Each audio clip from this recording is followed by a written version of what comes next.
各家电视台对2019期始要推出风车经济内力专题，讨论台湾发展风力发展底下诸多嘅难题，还有未来安全发展政府希望发展嘅风力发展咯。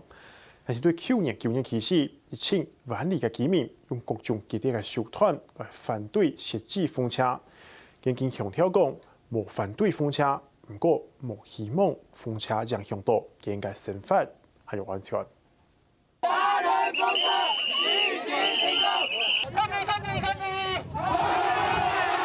3分钟之内解散离开现场。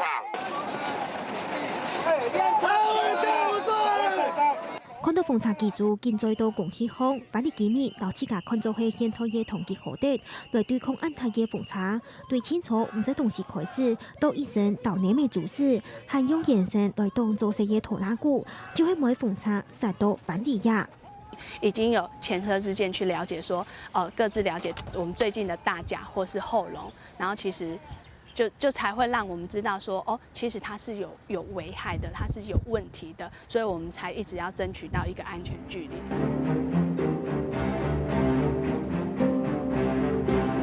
居民鬧風車加上咗天熱，就講其踢白減自家福卡，喺講風山內跌下來就會危害到人命，還有其山城內大片吵鬧聲，咪會影響到生活品質。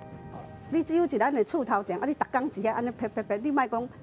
你的白天還好啦，因為咱沒有在睡覺。你晚上呢？晚上咱要睡覺上，迄個時間你無困，你要安怎做工？ 另外，萬年人基建設封閉沙室內嘅行業呢，也入閘要拖反攻5公尺殺風車，睇埋古宅嘅大錯，要從假一隻後，可能會要行卡到位封閉沙傳染萬里。因為你風車踩落，迄個葉啊大個大葉，東北季風來，滲落到地，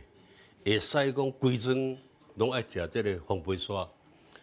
即馬無風車，就是按東北季風來，就是規陣就是。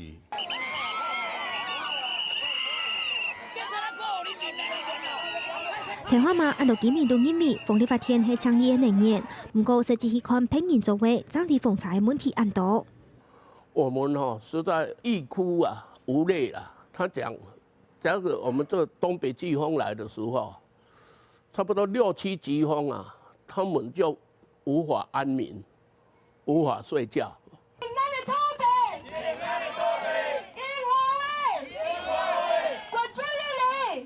不過，本地人強調，佢哋唔反對政府發展再生能源，係希望政府要提出促進嘅政策，尤其風車令人家愛嘅嘢呢，將安全要提出來。我們支持綠能，也支持風力發電，但是至少請政府要有一個規範，就是要一個安全距離的規範，來保障我們這些沿海居民的居住安寧權。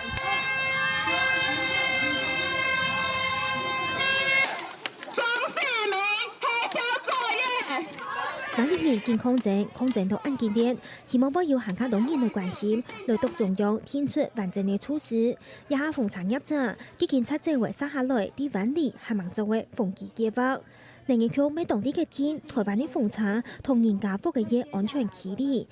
安尼也就唔會抹退一條萬里嘢同其好地嘅抗爭。